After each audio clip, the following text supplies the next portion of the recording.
Hello friends, स्वागत है मेरे यूट्यूब चैनल एजुकेशन हब पे। जैसे मैंने आपसे वादा किया था, यूपी बोर्ड क्लास 10th का फुल सिलेबस लाऊंगा सब्जेक्ट साइंस का, जिसमें मैं 4 चैप्टर पूरे करवा चुका हूं। अब हम बात करते हैं 5वां चैप्टर।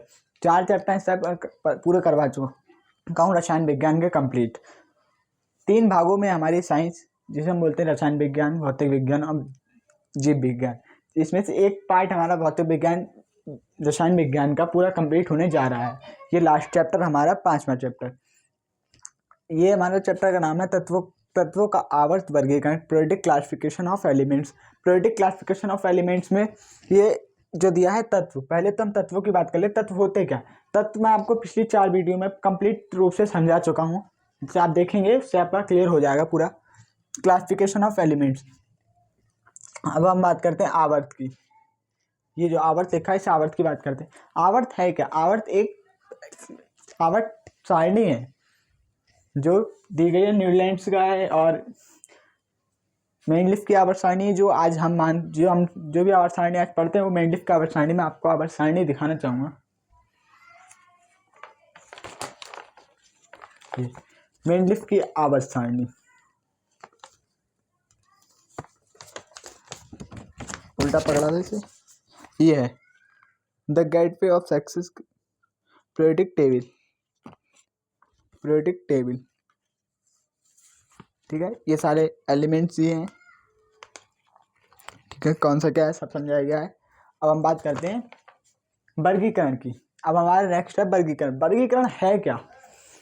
जैसे वर्गीकरण में लिखा है, किसी वस्तु, पदार्थ तथा तत्वों को सही ढंग से व्यवस्थित करना वर्गीकरण कहलाता है। ठीक है, जैसे कि आप स्टूडेंट्स हैं, आपने कहीं पे रो लगाई, एक लाइन को आपने लगाने कहा गया आपको कॉलेज में, तो आपने लगाई थी। ठीक, उसमें आपने सोचा बड़े लोग आगे लग गए, छोटे लोग, फिर उससे बीच में छोटे लोग हो गए, बीच में बड़े लोग हो गए।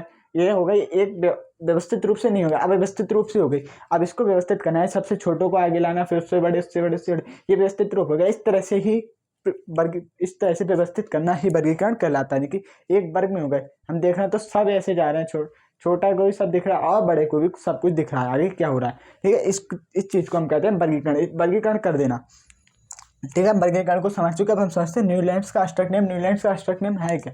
न्यूलैंड्स का अष्टक नियम, न्यूलैंड्स ने अपने अष्टक नियम में बताया था कि हर 8वां तत्व, जो जैसे मान हमने एक यहाँ से एक बच्चा लिया, एक बच्चा यहाँ पे हमने लिया, जो कि हमारा ऐसे जाके 8वां बच्चा है। जो गुण इस बच्चे के अंदर, वही हमारे 8वें बच्चे के अंदर होगा गुण। ठीक है, इसी प्रकार से ने कहा, जो पहले तत्व के अंदर है, उसके बाद जो 8वां तत्व होगा उसके अंदर भी वही गुण सब पाए जाएंगे जो पहले तत्व के अंदर था। ये न्यूलैंड्स का अष्टक नियम का। हर 8वें नियम के बाद, हर 8वें तत्व के बाद, हर 8वां तत्व उस तत्व का गुण धर्म रखता था जो पहले तत्व में था। अब ये 8वां तत्व होगा, इसके बाद जो 16वां तत्व होगा, जो इसके बाद 8वां तत्व होगा, वो अगले 8वें का वो फिर वो गुण रखेगा, वो गुण रखेगा। इस प्रकार से हुआ था ये तत्वों का आवर्त तत्वों को। इसमें हमने समझा था न्यूलैंड्स का अष्टक नियम को।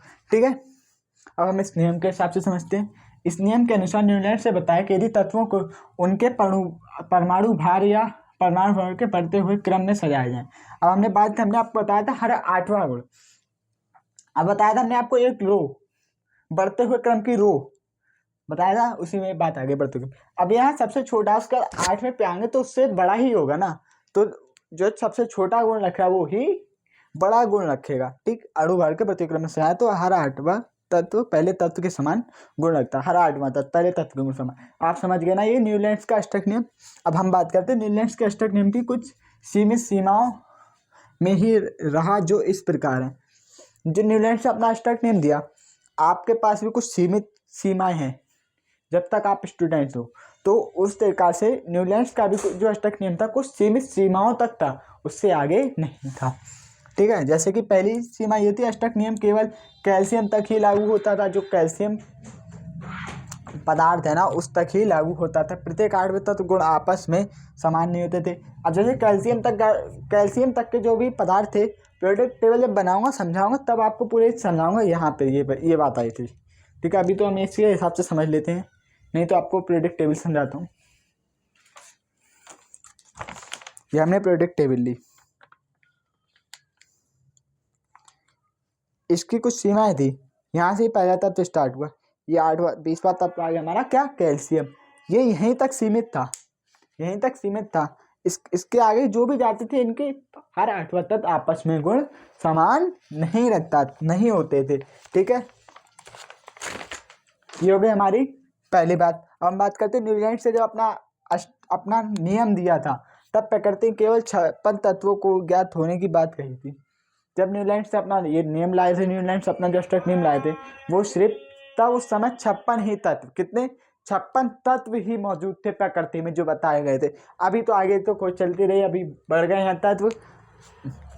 न्यूजीलैंड ने अपने नियम में तत्वों को इस प्रकार वर्गीकृत किया कि जरूरत होने पर एक ही जगह 2 तत्वों को व्यवस्थित कर सके। जैसे कि एक जगह है, एक छोटा जगह है ये, इसमें तो एक ही आएगा, छोटे छोटे मैं 2 पेन ले लेता हूँ जो कि इसमें 2 आ जाएंगे।